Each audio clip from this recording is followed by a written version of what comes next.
tapping into a little bit more of what I've been honing in on and beating down like a dead horse. BBDCs, high value payment systems through all utility token bridge ledgers that they're going to be rolling out with this whole universal basic income, and the moment of the dollar's collapse and when that's going to be, because I really don't think that it's going to be immediate. Citibank just came out and said that they're going to be accepting these ISO 20022 certified ledgers starting in November in America.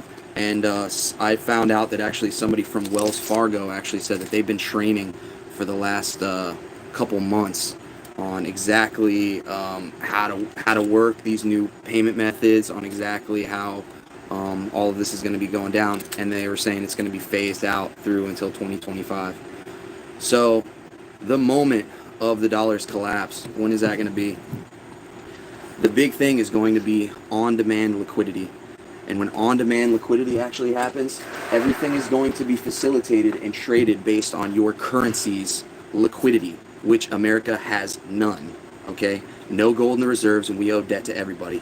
So as soon as everybody gets into these high-value payment systems and everything gets bridged over into these utility tokens that I've been talking about on my last stream, these CBDCs, everybody's going to be trading based on their country's liquidity. You're going to be taking your currency and whatever it's worth, bridging it into these tokens and getting your money back and being able to exchange it based on your liquidity.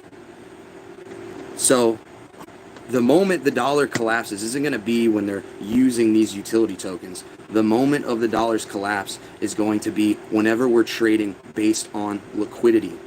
Okay? They're going to turn around and say, look, we don't need the petrodollar anymore because of cross-border digital currencies, because of these ledgers. We don't need to exchange into the dollar. Okay? We don't need to exchange into the dollar to facilitate trade, whether it be the petrodollar or based on sanctions or otherwise. We could just do these cross-border digital currencies. We don't have to trade into the dollar. It goes back to the Bretton Woods Agreement. The Bretton Woods Agreement. And this is telling the world there was a time whenever everybody was on the gold standard. The entire world was on the gold standard. Okay? Then when we get off of the gold standard, we basically pushed the entire world and said, look, everybody else is going to get off the gold standard too, as long as you guys agree to trade in dollars. That's the Bretton Woods Agreement. And since then, there's been countries that have tried to get back onto the gold standard, and America has essentially put the foot down on that and said, no, you're actually trading in these dollars. So in the meantime of everybody only exchanging all of these assets like, gas and these things in the dollar, if that gets off, if we end up right now the dollar is the bridge token. Right now, in order to facilitate trade, the dollar is the bridge token. So if the dollar is not being used as a bridge token, the dollar is essentially useless. Okay? All you need to do is hold on to these. And by the way, let me preface this by saying I am no financial advisor, so do not buy or sell anything based on what I'm saying. But the point I'm trying to raise is that these utility tokens, if they become the bridge currency, and the dollar doesn't become the bridge currency anymore, the dollar isn't even going to be, it's going to be pointless. They're going to say, look, we have all these XRPs, we have all these XLM utility tokens. We don't need the dollar anymore. Okay? So, essentially what's going to end up happening is that they're going to say, look, we don't need your dollar anymore. You guys keep all this funny money that you printed that has no liquidity based on it, and you guys step into this new financial system and trade based on your worth, on the worth of the dollar. So the only way for America to come out on top in this new tracked and traced digital bridge ledger system is if the Federal Reserve accumulates a whole lot of them in the beginning, in the meantime. Okay, and this is going to cause a bottleneck when all of this goes live. All these utility tokens right now, all these ISO certified utility tokens that all the banks want to use, right now they're pennies on the dollar because they're trying to have clarity in this SEC case. Once this SEC case is completely rolled through and there's actually clarity in the market, that's going to, because no banks are going to be buying any of these things. There's already banks facilitating trade using these XRP ledgers, these XLM ledgers. But as soon as there's clarity in the market and they say, okay, we get the full go-ahead, it's going to create a bottleneck, and everybody, all these banks and institutions are going to start buying. There's only so many of them. You can't mine it like normal crypto, okay? It's there's only so many to go around. If all these banks are using it and all these institutions are using it, everybody's going to be gobbling it up. So essentially, if there's only so many of them, the only people that are left standing are the people with the most utility tokens. If you can use that utility tokens to trade from one currency to another now, you don't need the dollar, you don't need SWIFT, you don't need a 4-day system, then there is no point for the dollar. The dollar was the bridge token. So essentially, everybody's going to be rushing, just like everybody was rushing to the dollar and everybody was rushing to gold before that. Everybody's going to be rushing to these utility tokens. So unless there are private reserves within every single institution in the bank, and inflation isn't just going up in the United States, like everybody's saying, oh, the dollar this, the dollar that. The central banks are global. Okay, the economies are crashing globally, across the board. So when it comes down to it, the dollar is going to be useless. Sanctions are going to be completely.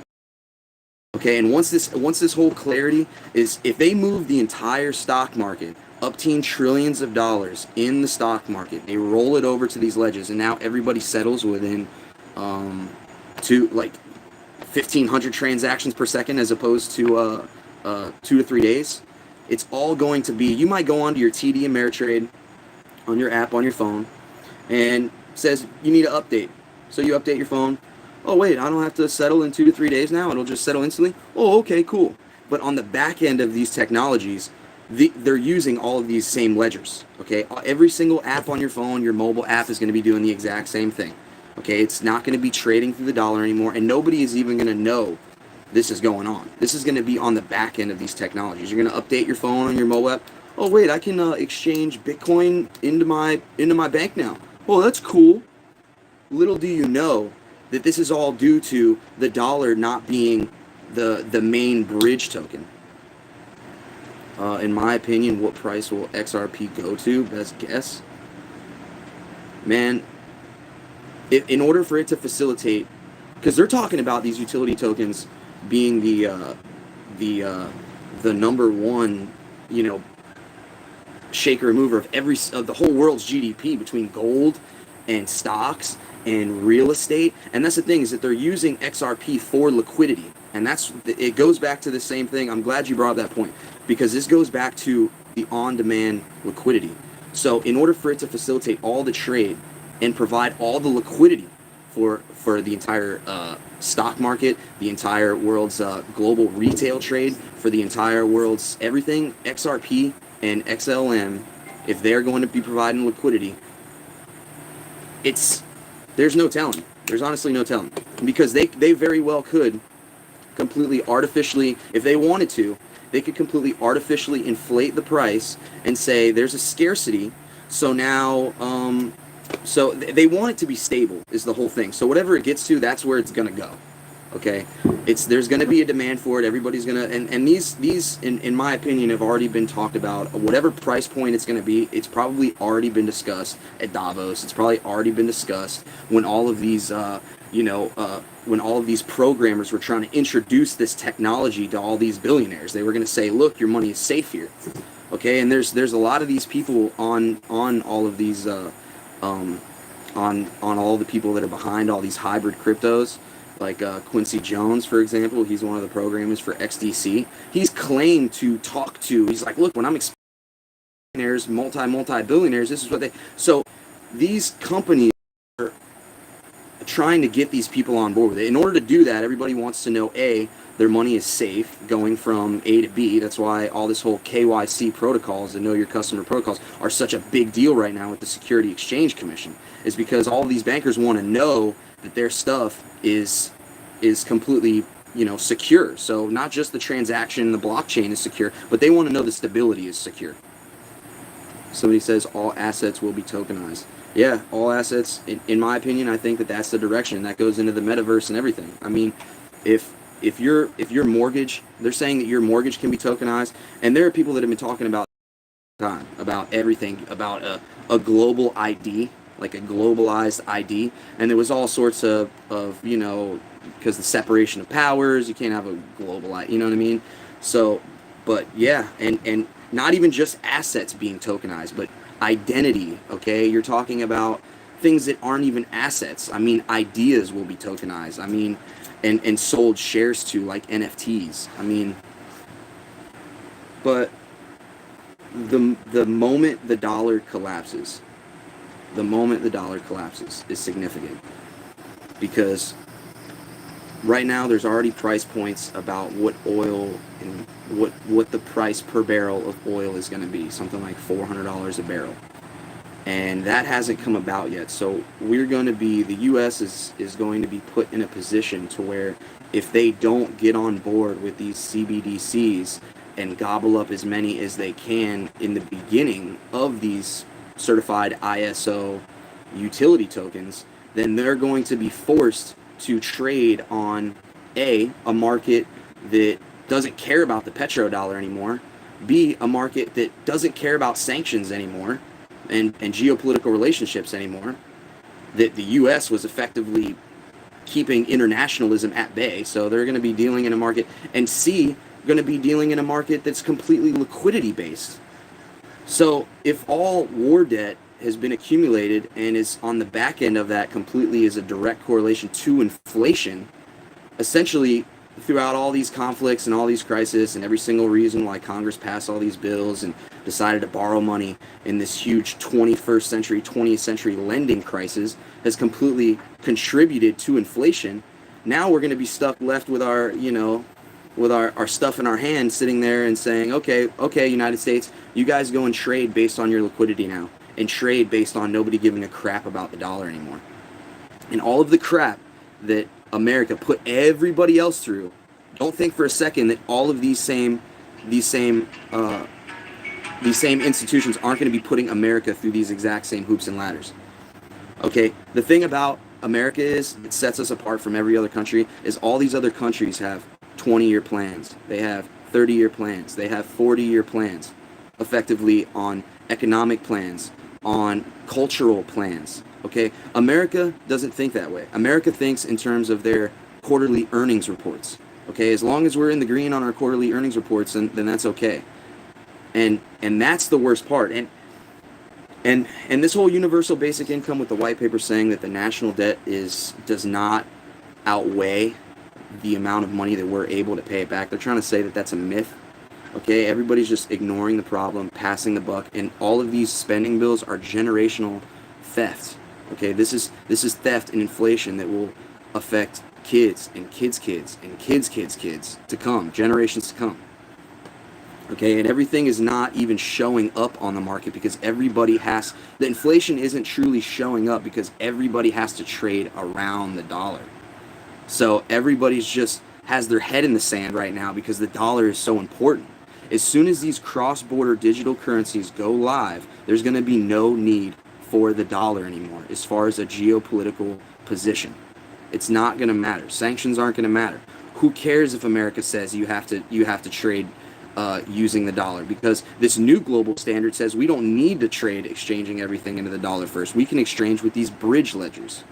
So not only is the significance not going to matter anymore to the dollar, but the entire world's GDP is not going to have to trade around the dollar. The dollar is not going to be this bridge ledger anymore. Okay, which will effectively, we're going to end up seeing inflation go to levels that nobody even cares. And even all these people that are bag holding and they're invested in all of these technologies that are involved in it, and they're waiting to the moon and all of this, okay, it's not going to matter if eggs are $50 a dozen. It's not going to make a difference. You better get your money and flee like rats on a sinking ship is how people are going to be looking at this, because people aren't gonna, like, who is there to blame? It's 1 degree of separation from everything all the way up to the top. What are you gonna do? Blame your grocers? The grocers are getting paid too a crappy wage, and they got to pay the exact same prices. So as soon as we got rid of our manufacturing, we're toast. We got off the gold standard, we're toast. These are all of these 20, 30, 40-year plans, stuff that all of our adversaries have been talking about since the 60s that they were trying to do. Okay, getting control of our foreign affairs offices so they can control the political landscape. Getting control of these colleges so they can control the youth, so they can control the cultural landscape. Okay, taking away our manufacturing so they can control the economical landscape. Okay, these are progressive steps, but everybody still just tries to act like we're here, and nobody knows how we got here, and it's the entire world hates the United States. So if you are in the United States and you hate it too, it's because you've been ideologically subverted by the same people that are plotting on the downfall of America. And it's an unfortunate situation that we're in, because nobody knows what to believe. We're in a situation where everybody passes the buck, everybody's in their camp, everybody's on their team, and at the end of the day, who is there to blame whenever gas prices go up, whenever this goes up, whenever that goes up? It's the same reason why they say point your finger at the Bilderberg Group, because it's just some shadowy who knows how it works, and every single time prices go up, everyone says, oh, nobody knows how the economy works all of a sudden. These same people, these same shaker market movers that facilitate the entire world's GDP, they somehow have no, we just don't know how it got here. It just got here, and we just have to fix the problem. These same institutional movers that have been guiding the world's economy, that crash into the ground and get bailout after bailout, say, we just don't know how we got here. And not only that, but here's this new system. And it's a scam. If people can't see through that, and there's a lot of people that say that all these technologies are going to be saving the United States, okay? The same people that are behind it are IBM, the Rockefellers, JP Morgan, Goldman Sachs, the same people that created and facilitated oversaw the downfall of America and gave out big bailouts to their friend and got us off the gold standard and this and that, and created NATO and the EU that are now trying. They're the ones that are trying to put us into a new system, and everybody's trying to get behind this like this is going to be the saving grace somehow. And it's not possible. The moment the dollar collapses are when these CBDCs go live in November 15th for the EU. Okay, Citibank just came out and said that they're going to be facilitating trades on this. Wells Fargo said that they are too. The Fed is trying to say like, oh, we're pushing it back till 2025. All of the incoming transactions, they're going to be ISO certified. Well, some of them, whatever ones that they get are going to be ISO certified. They may not be doing outgoing transactions ISO certified. They may still be going through SWIFT and all that. But if this SEC case happens, and this whole SEC case with Ripple is about the stock market. This is what the Security Exchange Commission is about. They are about the stock market. They want to know how is everybody's money going to be safe from the stock market if we go over Ripple. The SEC didn't take Ripple to court. All these same people, the SEC sits on the board of Ripple, the Ripple sits on the board of SEC. They are in it together, establishing case law and setting precedent for how they're going to move the stock market over to a 1500 TPS a second system, okay? How they're going to get off of this settling in 2 to 3 days, how everything's going to be secure, how we're going to be able to transition the stock market. That's what this whole SEC case is about. And that will be the moment of the collapse of the dollar. We will get off the petrodollar. We will be away from sanctions, will be useless. Any internationalism that we thought was at bay, the Belt and Road Initiative, any giant infrastructure plans that are basically, representing globalism on a financial scale, and they think, well, as long as KYC happens, this is what Ripple is saying, as long as people know their customer, what's the big deal? KYC, know your customer. We're just trying to make sure we're not financing any felonious activities. We want to make sure there's no fraud going on. So KYC, what's the big deal? Nobody's bringing up the petrodollar. Nobody's bringing up sanctions. They will both be useless. We won't have to. The Bretton Woods agreement will be useless. No one will have to trade in the dollar anymore, guys. Look up the Bretton Woods agreement. This is when we got off the gold standard and we got the world off the gold standard and said, okay, we're off the gold standard. We're going to trade in dollars now. That agreement will be squashed. The Bretton Woods agreement will be finished. Sanctions will be done. The petrodollar will be done. Everybody is going to be trading based on their country's liquidity. Liquidity is the name of the game. And that's why none of these banks and institutions wanted to go with Bitcoin and all this other stuff. Bitcoin was a DARPA project that was meant to fail. It was meant to fail. It was meant to have the rug pulled out from them. Problem, reaction, solution. That way they could say, don't you want Big Brother's help? Don't you want Big Brother to get in here and get involved and provide and clarity in the regulations and say that, look, everybody should be trading based on liquidity. Who's liquid? The central banks are liquid. Like this is a big, like this is somehow not related. It's, this whole thing, it's, I don't know. That's the moment that we're off the dollar. When we don't need sanctions anymore because of CBDCs, and we don't need the petrodollar anymore because of CBDCs. That's it. We won't need. What do you need the petrodollar for if you can trade in these ledgers? What do you in these bridge ledgers, these XRPs, all these ISO certified tokens? What do you need the dollar for? It's pointless. It's useless. The Bretton Woods Agreement, which went and confiscated gold and overthrew countries for trying to get back on the gold standard. Okay, this Bretton Woods Agreement that effectively got the U.S. off the gold standard and went to the rest of the world and said, all you guys are getting off the gold standard. We're on the dollar standard now. Okay, when that happened, the world facilitated trade. That's what led up to the petrodollar and everything else. Okay, so if we're in a position where we don't need it,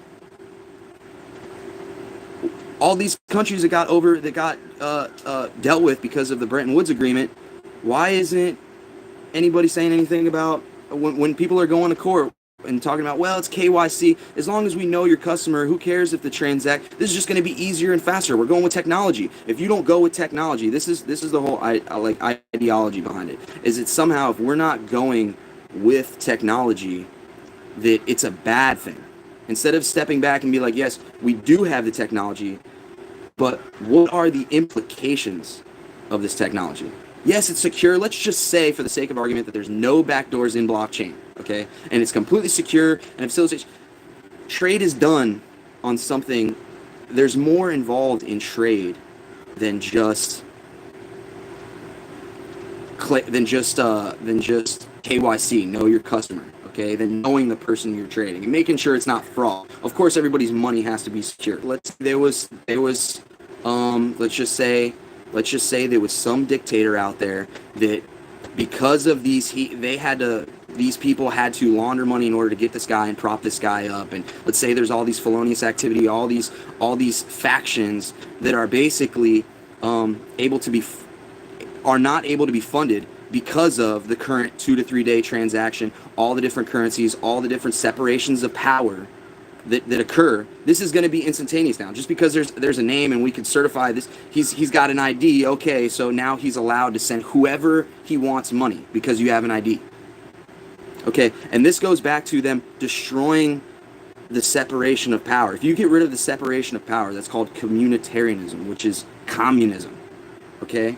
Their whole plan, this is what they're talking about at Davos, is they want to get rid of the actual banks. They want to have that was the whole motto with Bitcoin, be your own bank. That is what they're trying to roll out. First, they have to integrate it. First, they got to rip it apart, bring it back together, integrate it.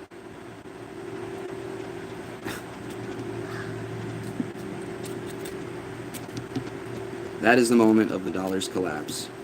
As soon as we get off the petrodollar, as soon as we have no more sanctions. That's it. We're going to see gas going to levels that's it. As soon as these ISO certified bridge tokens get enacted, the dollar is useless. It is useless. And then we're going to get stuck with a bunch of funny money that has no liquidity behind it. None. And then we're going to be forced into buying up the Fed and whoever's behind, whoever has our back is going to have, whoever's behind the dollar that's trying to just keep it afloat is going to have to buy into this system. It's a check type of situation. Do you want checkmate or do you want check? We're going to get off of the dollar with or without you. We're going to get off the dollar. And that's what the mayor of New York said. He was up in Davos. The new mayor of New York, he's from Harlem and he's all American, this and that, goes up into Davos and says, America, the world is not going to wait for America to catch up. That is the position he took of an internationalist. This is what all these guys are saying in Davos. If he was American, he would say, look, America sets standards. We got to take our time just because the technology's there and the rest of the world's ready. We still have to cross our T's and dot our I's. That is not that's not the position that these people are taking in Davos. All of these guys. I'm sorry. So now we're in a situation where it's like, okay, and Ripple is allegedly a Southern California company, but realistically, it's got ties in Southeast Asia and Singapore, and it's a mess. A lot of this all ties back to Eastern Europe and Southeast Asia. All of these same wallets and crypto wallets and ledgers. It's all Southeast Asia and Eastern Europe. And of course, the big Wall Street hedge funds and the Goldman Sachs and the JP Morgan. And if you guys want to know all the ties, I said some in my last video. The ties with SBI Holdings and Edmund Rothschild that goes back into the XRP and Project Dunbar. Go back into my last videos and you can see all that. But that's where all these ties are. So we're in a situation now where we can either get on board with all these ledgers and forefront and be on the forefront and take this American company, allegedly American company, and forefront this whole thing. Or what? What are they going to say? They're going to settle the SEC case and say, we want nothing to do with you guys. And then what? Garlinghouse leaves and goes and forefronts this in the rest of the world. Like, the U.S. is going to have that. That's a matter of national security. So, I mean, what do you guys think is going to happen? You think America's really going to let all of these ledgers just get a complete head start without America? Why would America still be doing all these security protocols if they're doing them by themselves? The only reason why all of this is even held up until 2025 is based on this SEC case. They're going live November 15th with all of this. That's when they're going live.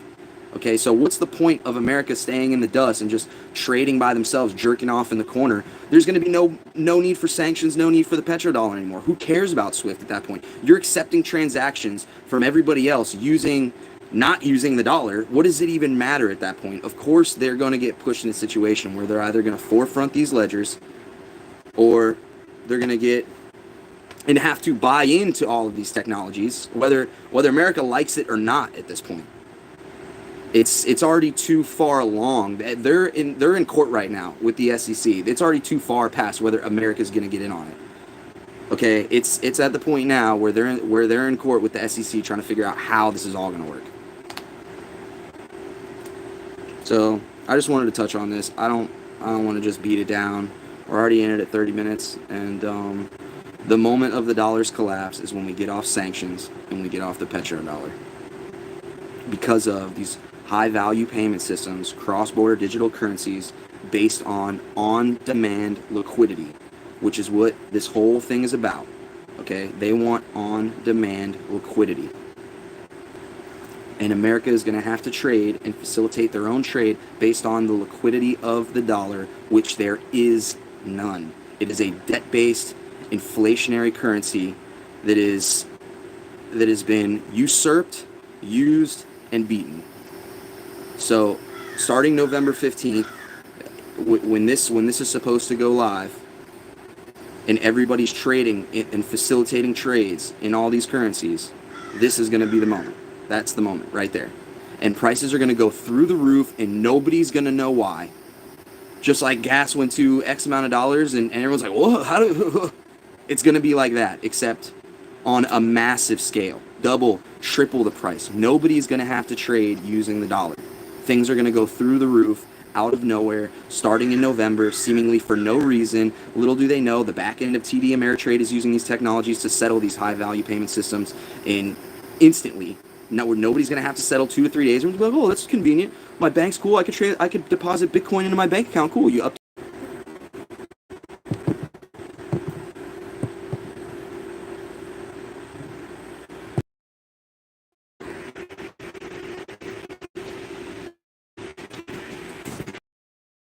We good? I think we're good. All right. So anyway, that's the end. That's the moment the dollar collapses. And I don't know. I guess we'll see.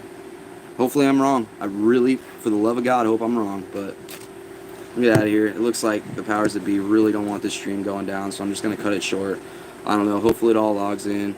I'm going to leave the last stream up so everybody can get caught up, so I don't have to go into ISO over and over and over again. Just check out the last video, get caught up. I might keep this one on for a little while, but I'm going to take it down. Once again, I'm no financial advisor. Do not buy or sell anything based on what I'm saying. It's just my perspective on all of this going down. And like, subscribe, all that. Tell your friends.